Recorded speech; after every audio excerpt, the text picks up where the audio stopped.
ক্রমেই সহিংস হচ্ছে দক্ষিণ আমেরিকার দেশ বলিভিয়ার সরকার পতনের আন্দোলন। পুলিশের বাধা উপেক্ষা করে রাজপথে নেমেছে আন্দোলনকারীরা, মাঠে আছে আইনশৃঙ্খলা রক্ষাকারী বাহিনীও।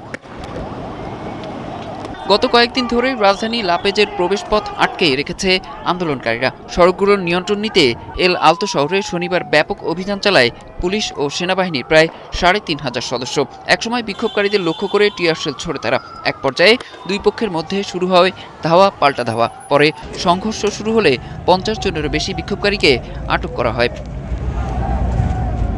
বিক্ষোভকারীরা জানান, অর্থনৈতিক সংস্কারের প্রতিশ্রুতি দিয়ে প্রেসিডেন্ট রদ্রিগো পাজ ক্ষমতা এলেও বর্তমানে দেশের অর্থনৈতিক পরিস্থিতির ব্যাপক অবনতি হয়েছে।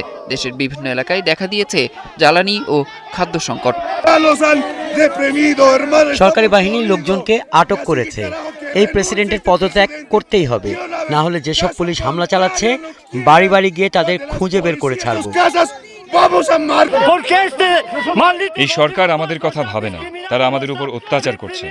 এই সরকার পতন না করে আমরা রাজপথে ছাড়ব। অন্যদিকে সরকার বলছে এই বিক্ষোভ পুরোপুরি উদ্দেশ্য প্রণোদিত। সাবেক প্রেসিডেন্ট ইভো মোরলেস এই বিশৃঙ্খলার জন্য দায়ী বলে অভিযোগ তাদের।